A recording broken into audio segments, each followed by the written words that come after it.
जय हिंद मेरे प्यारे दोस्तों, हमारे इस चैनल नेक्स्ट में आपका स्वागत है। देखिए, उत्तर प्रदेश बेस के अंतर्गत पे यूपीपीबी.gov.in पर जाकर आप देख सकते हैं 29 दिसंबर 2023 को मेल और फीमेल कैंडिडेट के लिए यहाँ पर लगभग 930 पोस्टों के लिए कंप्यूटर ऑपरेटर के लिए यहाँ पर नोटिफिकेशन अपडेट किया गया है। जो भी आपके फॉर्म भरने के लिए इंपॉर्टेंट इन्फॉर्मेशन है, सॉलिड रूप से इस वीडियो के अंतर्गत पे आपके लिए प्रोवाइड करने की कोशिश की जाएगी। लास्ट में मैं इसका सिलेबस भी आपके लिए प्रोवाइड करने की कोशिश करूंगा। इससे पहले हम आगे बढ़े, यदि आपके द्वारा हमारे इस चैनल नेक्स्ट टाइम को सब्सक्राइब नहीं किया तो सब्सक्राइब कीजिए तथा बेल आइकन को प्रेस कीजिएगा, ताकि जो भी कंटेंट, जो भी इन्फॉर्मेशन हमारे द्वारा आपके लिए प्रोवाइड किया जाता है तो उसका नोटिफिकेशन आपके पास समय पर उपलब्ध हो जाएगा। अगर बात करेंगे यूपीपीबी.gov.in पर जाकर आप देख सकते हैं नोटिफिकेशन, और इसके अंतर्गत पर अनरिजर्व कैटेगरी के लिए 381 पोस्ट हैं, ईडब्ल्यूएस के लिए 91 पोस्ट है और अदर बैकवर्ड क्लास के लिए 249 पोस्ट है, शेड्यूल कास्ट के लिए 193 पोस्ट है और शेड्यूल ट्राइब के लिए 16 पोस्ट है। टोटल 930 पोस्ट इसके अंतर्गत पे इंक्लूड की गई है। ठीक है, नोटिफिकेशन आपका अपडेट है। फॉर्म भरने का डेट स्टार्ट है 7 जनवरी 2024 से, लास्ट डेट है उसके बाद में 28 जनवरी 2024, और फीस के अंतर्गत पर करेक्शन संबंधी और आवेदन संबंधी उसमें संशोधन करना है तो 30 जनवरी 2024 तक आप ये भी कर सकते हैं। ठीक है, आवेदन के लिए फॉर्म फीस क्या है? 400 रुपये फॉर्म फीस है। ये चीज़ भी आपको ध्यान में रखना है। इंपोर्टेंट क्वालिफिकेशन संबंधी हो जाता है, किसी मान्यता प्राप्त बोर्ड से इंटरमीडिएट परीक्षा भौतिक शास्त्र और गणितीय विषयों के साथ में उत्तीर्ण होना आवश्यक है। भारत सरकार के इलेक्ट्रॉनिक्स और बेस के अंतर्गत पर जो भी है यहाँ पर DOE बेस के अंतर्गत पर ओ लेवल की परीक्षा आपने पास की होनी चाहिए कंप्यूटर बेस के अंतर्गत, और उसके समकक्ष आपके पास में अर्थता होनी चाहिए।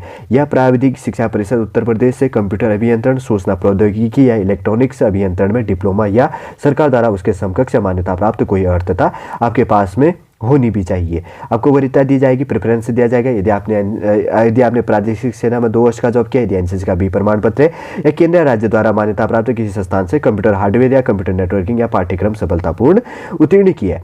ठीक है, एज लिमिट काफी इंपोर्टेंट हो जाता है। अभ्यर्थी ने दिनांक 1/7/2023 को मिनिमम 18 साल और इसके अंतर्गत पे इसी डेट को आपका मैक्सिमम 28 ईयर्स होना चाहिए, अर्थात आपका डेट ऑफ बर्थ 1 जुलाई 1995 से लेकर 1 जुलाई 2005 के बीच में होना चाहिए। इससे पहले और इसके बाद नहीं होना चाहिए। ठीक है, ये चीज़ भी आपको ध्यान में रखना है। और उसके बाद में देखते हैं क्या चीज़ इंपॉर्टेंट निकल के आ रहा है। जो चीज़ इंपॉर्टेंट चीज़ें उनको हम यहाँ पर डिस्कस करेंगे।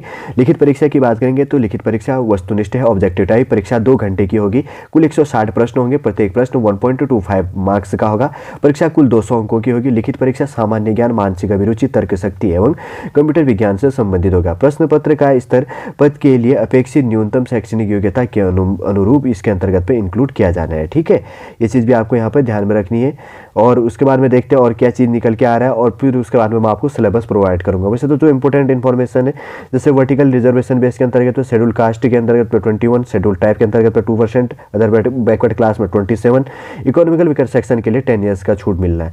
उसके बाद में ओरिजेंटल बेस के अंतर्गत स्वतंत्रता संग्राम सेनानियों के आश्रितों को 2% और भूतपूर्व सैनिक को 5% और फीमेल के लिए 20% यहाँ पे रिजर्वेशन दिया जाना है। ओरिजेंटल और वर्टिकल रिजर्वेशन भी आपने इसके अंतर्गत पे देख लिया होगा। ठीक है, जो भी जिस क्राइटेरिया के अंतर्गत पे आप है तो फॉर्म फिलअप करते समय पे सावधानी पूर्वक देख लीजिएगा उन चीज़ों को। आवेदन कैसे करना है? यूपीपीबी.gov.in पर जाकर आपको पूरा फॉर्म यहाँ पर प्रोसेसिंग स्टार्ट कर लेनी है। ठीक है, सावधानी पूर्वक फॉर्म भरिएगा और कोई मिस्टेक करने का नहीं है इसके अंतर्गत पर। ठीक है, मिस्टेक मत कीजिएगा।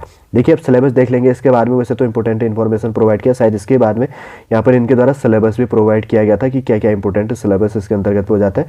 बहुत सारा इन्फॉर्मेशन है। सबसे पहले यहाँ पर बात करेंगे सामान्य ज्ञान हो गया, जनरल नॉलेज से सामान्य विज्ञान हो गया, भारत का इतिहास हो गया, भारतीय संविधान, भारतीय अर्थव्यवस्था एवं संस्कृति, भारतीय कृषि, वाणिज्य एवं व्यापार, जनसंख्या, पर्यावरण एवं नगरीकरण, भारत का भूगोल तथा विश्व भूगोल और प्राकृतिक संसाधन, उत्तर प्रदेश की शिक्षा, संस्कृति और सामाजिक प्रथाओं के संबंध में विशिष्ट जानकारी, उत्तर प्रदेश में राजस्व, पुलिस और सामान्य प्रशासनिक व्यवस्था, मानवाधिकार, आंतरिक सुरक्षा तथा आतंकवाद, भारत और उसके पड़ोसी देशों के बीच संबंध, राष्ट्रीय तथा अंतर्राष्ट्रीय महत्व के समसामयिक विषय, राष्ट्रीय तथा अंतर्राष्ट्रीय संगठन, विमुद्रीकरण और उसका प्रभाव, साइबर क्राइम, वस्तु एवं सेवा कर, पुरस्कार और सम्मान, देश राजधानी, मुद्राएं, महत्वपूर्ण दिवस हो गया, अनुसंधान एवं खोज, पुस्तक और उसके लेखक, और सोशल मीडिया कम्युनिकेशन से संबंधित यहाँ पर टॉपिक रिलेटेड होता है जनरल नॉलेज से।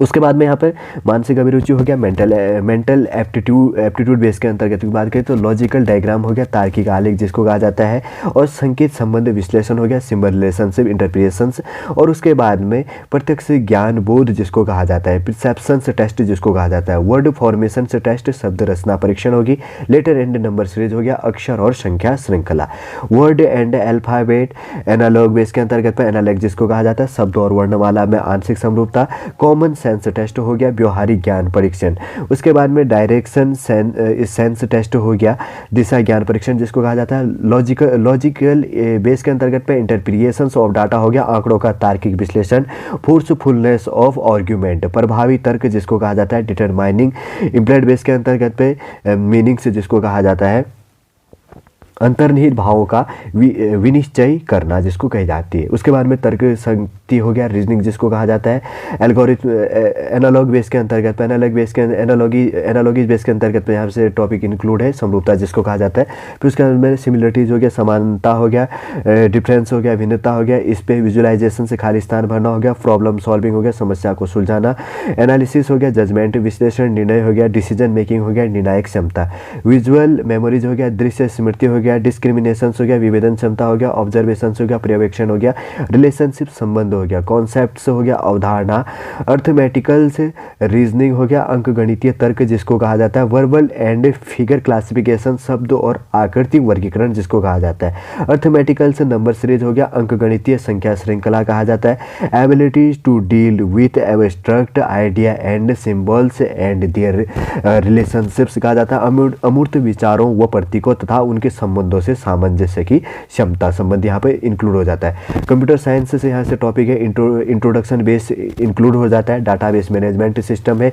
PC software and office automation जिसको कहा जाता है, वर्क प्लेस प्रोडक्टिविटी टूल्स से संबंधित से टॉपिक रिलेटेड है, कंप्यूटर नेटवर्क से है, फिर उसके बाद में दी इंटरनेट हो गया, और emerging technology and web publishing base के अंतर्गत से यहाँ क्या है टॉपिक रिलेटेड है, फिर उसके बाद में वुलनेस, इसी के अंदर वुलनेस बेस के अंतर्गत की बात करें तो अलजेब्रा यहाँ पर टॉपिक है, और वुलेंस बेस के अंतर्गत पे, ठीक है ना, और उसके बाद में डाटा स्ट्रक्चर बेस के अंतर्गत पे यहाँ पर क्या है टॉपिक रिलेटेड है, ठीक है। इसके अंतर्गत पे जो है विलियन से एल्गोरिथमी बेस के अंतर्गत पे से टॉपिक हो गया, तो उसके बाद में बचता है डाटा स्ट्रक्चर बेस के अंतर्गत से टॉपिक यहाँ पर रिलेट हो जाता है, ठीक है। सॉलिड रूप से समझ गए होंगे, जो यहाँ पर कंप्यूटर साइंस से इंट्रोडक्शन बेसिक से आ जाता है, डाटाबेस मैनेजमेंट सिस्टम से आ जाता है, PC software and office automation से बेस से है, वर्क प्लेस प्रोडक्टिविटी टूल्स से संबंधित यहाँ पर टॉपिक है, कंप्यूटर नेटवर्किंग से है, द इंटरनेट से यहाँ पर टॉपिक रिलेट है, emerging technology and web publishing base के अंतर्गत पे यहाँ पर टॉपिक है,